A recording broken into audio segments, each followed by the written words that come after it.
moms, me included, we are, after years of navigating this and jumping through hoops and doing everything, every breadcrumb that was dropped for us, we grabbed it and we did exactly as we were told.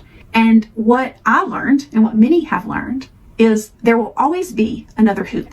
Now, let me assure you that if my daughter contacted me tomorrow and said, Mom, okay, there will always be another hoop. No, there won't. And I think what she's looking at as another hoop, because I see this a lot with estranged parents, there will always be a boundary reinforcement of the same fucking boundary because you keep crossing it.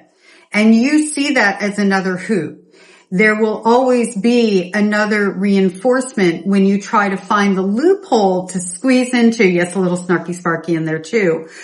Squeeze into to do the thing that you want to do that you've been asked to stop doing. And I think that for a person like her and others like her, that feels like another carrot. And that's their lack of self-awareness and their not learning to do better and their inability to accept that they are not the owners of their adult children, but rather participants in a relationship with an adult. Because they don't do it with other people also. They're able to behave better with other people, but with their adult children, there's a property effect that happens there.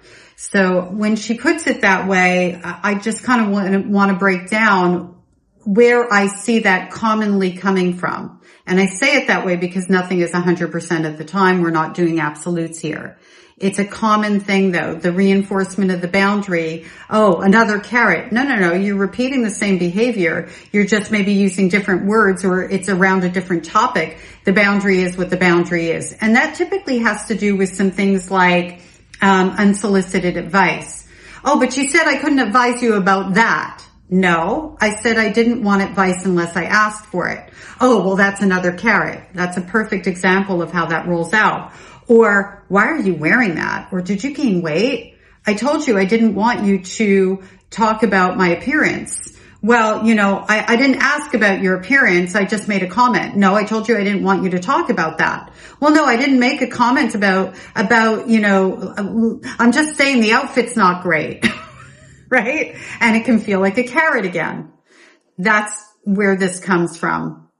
Oftentimes, not 100% of the time. That is not why I'm playing this video though. And there's going to be two people featured. I'm playing this for a specific reason because I'm noticing a new theme. They actually have a little new material coming out, which is shocking me and not shocking me at all at the same time. So let's continue on. I also will feature this whole video at the end of this one. It is a snippet of something she's doing with a podcast. So if it seems like it doesn't have a solid beginning and end, it's because it's her snippet and I'm just taking it over. She doesn't have videos on her podcast. She just has audio. And I really don't have the patience to listen to a whole podcast of her.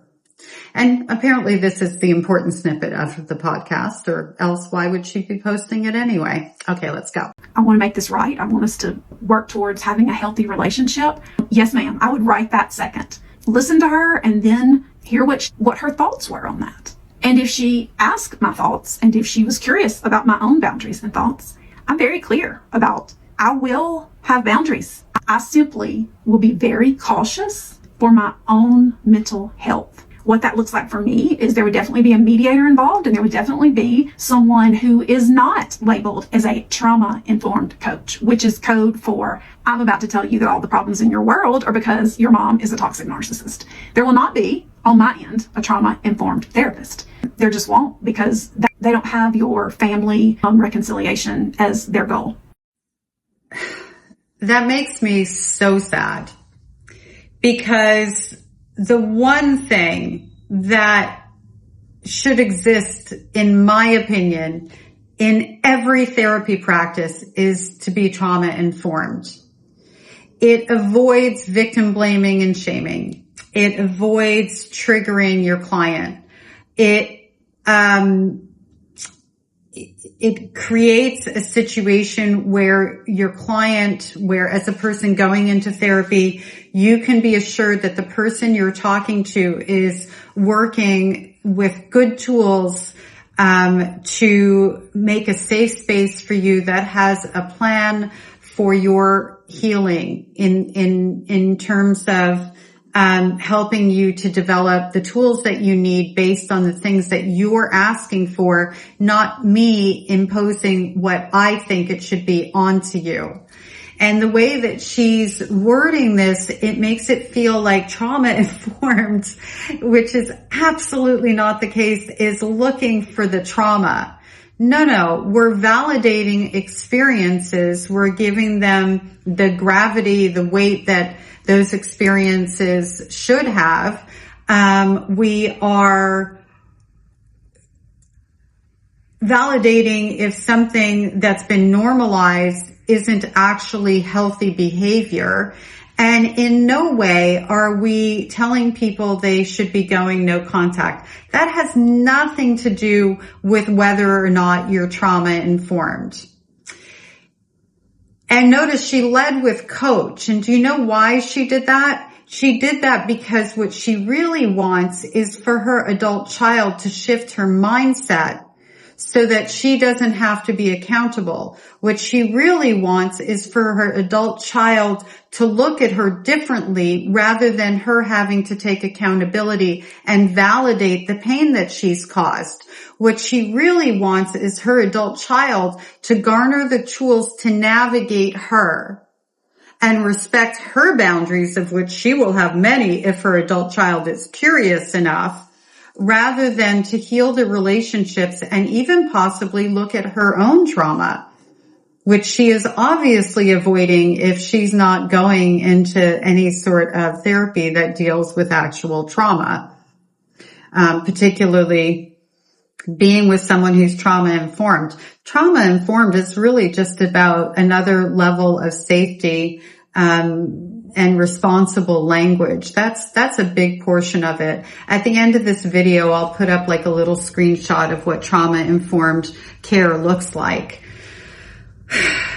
And it'll be like a broad version of it because it's also used, hopefully used widely. I think nowadays it is in, in foster care, with foster children. It's supposed to be used with anybody who's a victim or even a witness of a crime for that matter. It's used in hospitals. It's really important, to be trauma informed and not to put a client in the position of having to justify why they feel the way that they feel. I mean, that's a part of it as well. And I did say that there's going to be another one that I'm going to feature. So here we go. Let's get into it, shall we? Therapy. A lot of people know my feelings on therapy and this new age therapy. But I think it kind of started, I was trained in trauma-informed care in probably 2005. And the reason why I was trained in it is because I worked with the child welfare system. And the majority, well, all of them, all the kids that would come in had been in some type of abusive situation. So we needed to be trained in that. And I think what happened is that therapists were all trained in it and they started applying it to all of their clients. So if you came in as a family and you just had some normal family conflict, they were applying those standards of trauma-informed care to normal family conflict. And what does that mean? Well, it means that they were identifying and assigning toxic, abusive behaviors to things that were just maybe normal parenting mistakes or like civil rivalry stuff. Just things that were they should be normal family conflict. And so the results of that now are we have lots of people identifying normal things as toxic or abusive. And they have to get out of the relationship for their own mental health. And I think it started with applying across the board the trauma-informed care. They applied all of those practices in areas that they shouldn't have, that were just normal family conflict. Oh my goodness. The fact that she has ever been involved in mental health frightens me for any client she's ever had connection to. There's a video where she's talking about she was an investigator. And it's pretty clear to me that things that have been normalized for her is what she's talking about. And so things that are actually emotionally abusive, for example, aren't going to catch her eye because they've been normalized for her and she's missed a boat there. Normal family conflict. What is that?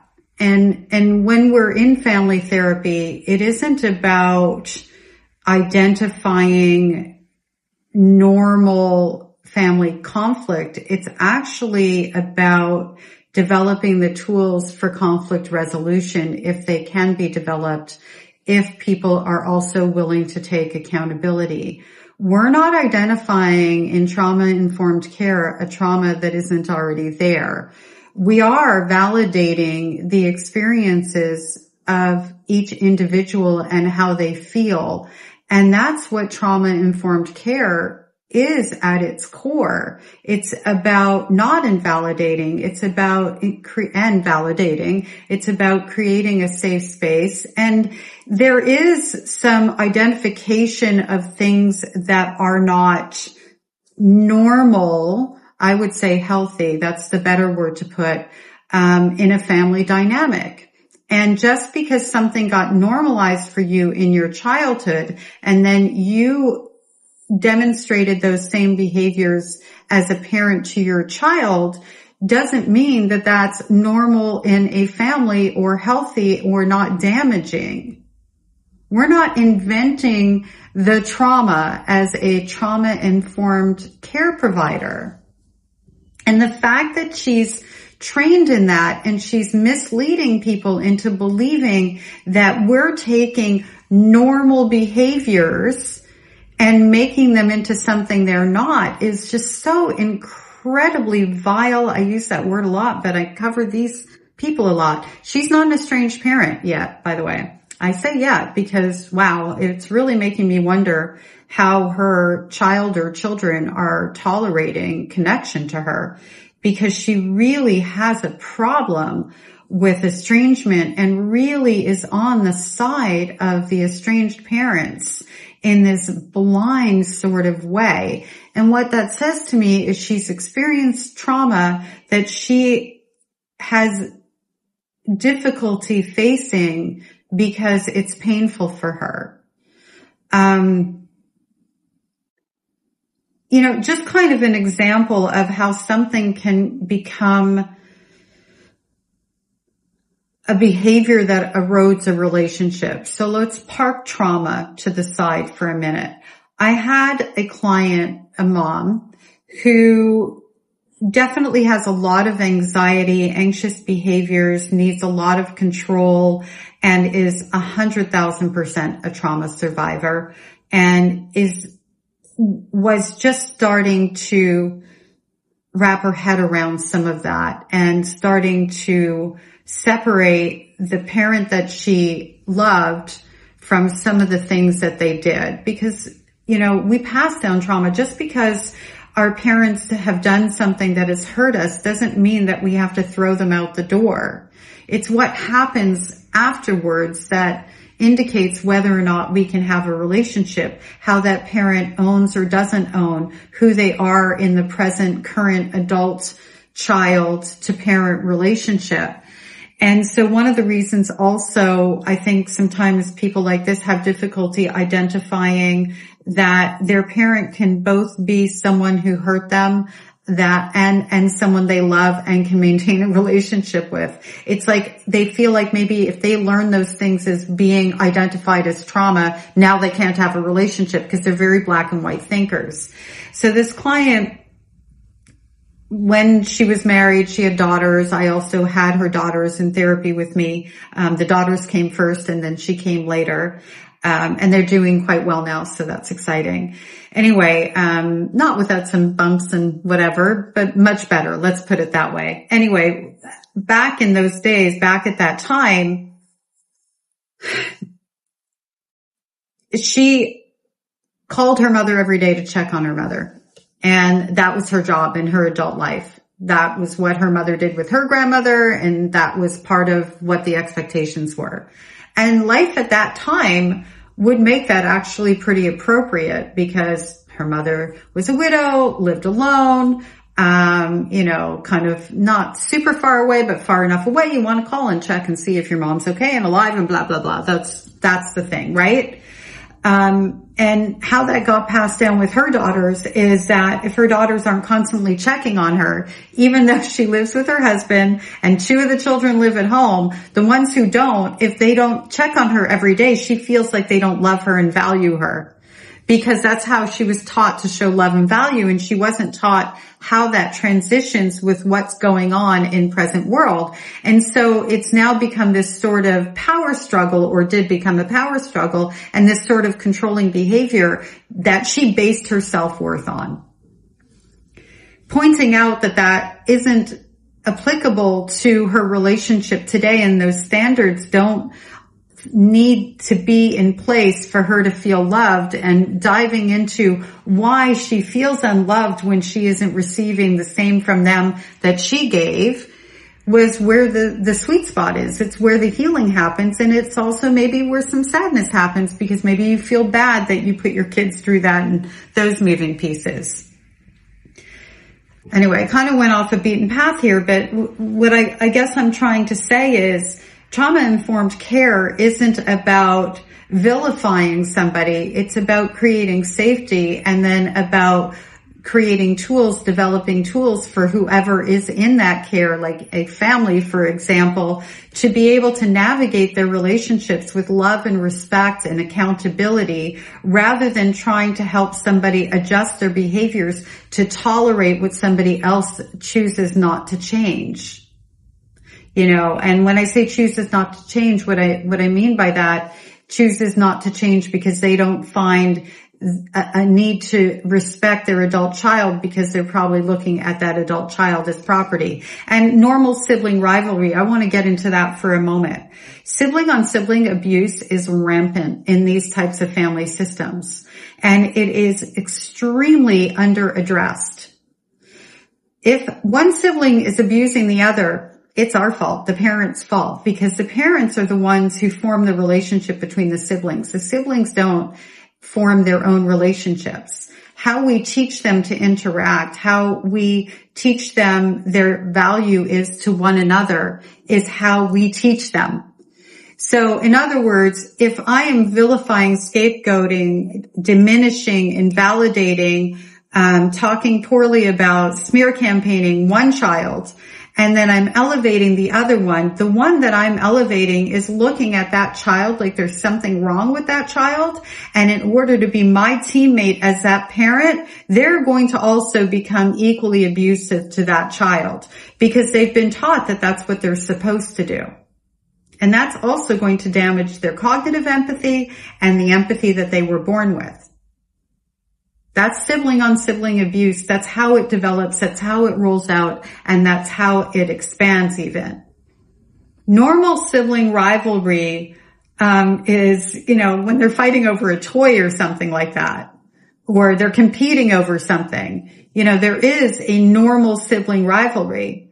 And along those lines, there should be a healthy parent in there who is diffusing that, who is creating bonds between their children, so that rivalry doesn't grow into something else. She's also the same person who said she's really downing the new age therapy. A lot of the practices that we use today are decades old. Trauma-informed care is one of those things that has helped us to be better therapists, not worse. It's what's helped us to not do things like, well, why didn't you talk about that earlier? Did you tell someone? You know, those are the things that we stay away from now that we should have never been doing, because it can make a person feel like it's their fault for not doing something about what was done to them sooner or better. And it puts some blame for what happened to them on their shoulders. And that should never happen.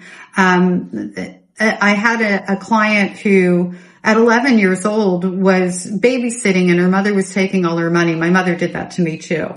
However, this was even at a different type of level. Like, she was sending her daughter on babysitting jobs to use that money for whatever she felt like using it for. And the daughter at 11, 12, 13 was becoming conditioned to be financially responsible for that parent.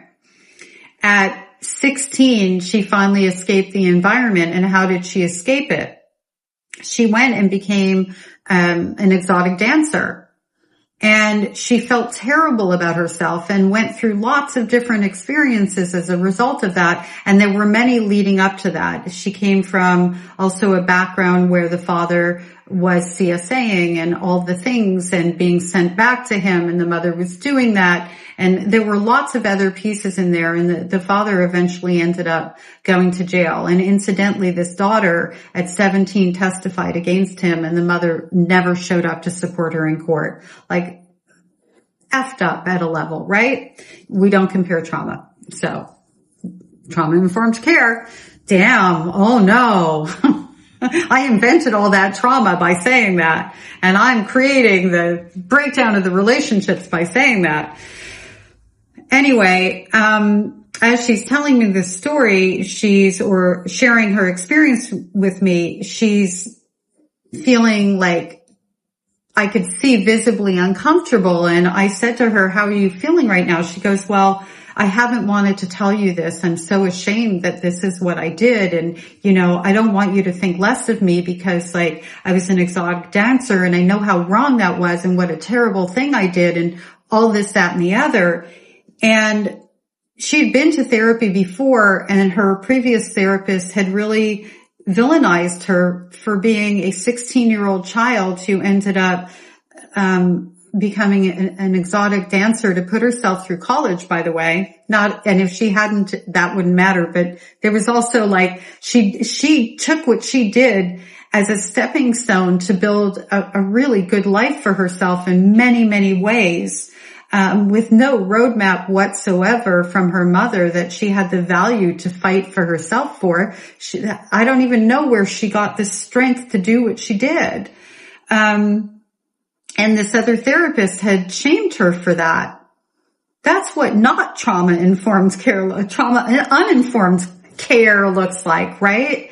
And I remember as she was telling me about this, I said, you know, that's extraordinary that you found a way, a vehicle to get out and provide for yourself. And, you know, that's so sad that 16-year-old girl didn't have the supports in place where she could be in high school graduating with her peers instead of having to earn a living and find a way to pay for her own education. And she started bawling her eyes out. Because nobody, and she'd been to more than me as a therapist, had ever said anything like that to her before. So yeah, no, let's not do trauma-informed care. Like, that's what it is. So anyway, I'm not the end-all be-all, people. Let's just say that right now. I'm not the perfect person. I'm not the perfect, I sound like an estranged parent, but I'm not. I'm not the perfect therapist. Not every person can I help. Not every situation is the right fit and all of those things. And what I say to people across the board when you're looking for your therapist, the number one thing you should be looking for is trauma-informed care. Because somebody who has that background will be less likely to invalidate you and re-victimize you and shame and blame you for things that aren't your doing and aren't your fault. It should be a guarantee, and I say should be a guarantee of an extra layer of safety. And the should be is because when people like this have training in trauma-informed care, and they would use it as if it's something you should be not connecting to, because they're blaming that for the estrangement of families. That's a misuse, and that's totally irresponsible and just absolutely disgusting. At some point, she's going to get banned completely because of the fact that she keeps getting her accounts taken away. And, so I look forward to the day where her face doesn't exist on social media anymore. There's something really, really off with this person. Oh, and I almost forgot. She's an estranged adult child. She estranged from her father, but that was justified because he was a mean, drunk, alcoholic, and her mother went through domestic violence. It's okay for her to be estranged. Her reasons are justifiable. Ours are not. I just thought I'd throw that little tidbit in there. So interesting. And I'm nodding my head no, because not really. All right. I'll see you soon. Tell me who you want me to feature next. Put it in the comments section. Let me know how you feel about trauma-informed care. If you have feelings about it, let me know if you learned something from this video, what you would like me to feature. I am here to create content that you are looking for, and I can't do that if I don't know what that is. So, again, thank you for being here, and I'll see you soon. But some moms, me included, we are, after years of navigating this and jumping through hoops and doing everything, every breadcrumb that was dropped for us. We grabbed it and we did exactly as we were told. And what I learned, and what many have learned, is there will always be another hoop. Now, let me assure you that if my daughter contacted me tomorrow and said, Mom, I want to make this right, I want us to work towards having a healthy relationship, yes, ma'am, I would write that second. Listen to her and then hear what her thoughts were on that. And if she asked my thoughts, and if she was curious about my own boundaries and thoughts, I'm very clear about I will have boundaries. I simply will be very cautious for my own mental health. What that looks like for me is there would definitely be a mediator involved, and there would definitely be someone who is not labeled as a trauma-informed coach, which is code for I'm about to tell you that all the problems in your world are because your mom is a toxic narcissist. There will not be, on my end, a trauma-informed therapist. There just won't, because they don't have your family reconciliation as their goal. Therapy, a lot of people know my feelings on therapy and this new age therapy, but I think it kind of started, I was trained in trauma-informed care in probably 2005, and the reason why I was trained in it is because I worked with the child welfare system, and the majority, well, all of them, all the kids that would come in had been in some type of abusive situation. So we needed to be trained in that. And I think what happened is that therapists were all trained in it, and they started applying it to all of their clients. So if you came in as a family and you just had some normal family conflict, they were applying those standards of trauma-informed care to normal family conflict. And what does that mean? Well, it means that they were identifying and assigning toxic, abusive behaviors to things that were just maybe normal parenting mistakes, or like civil rivalry stuff, just things that were they should be normal family conflict. And so the results of that now are we have lots of people identifying normal things as toxic or abusive, and they have to get out of the relationship for their own mental health. And I think it started with applying across the board the trauma-informed care. They applied all of those practices in areas that they shouldn't have, that were just normal family conflict.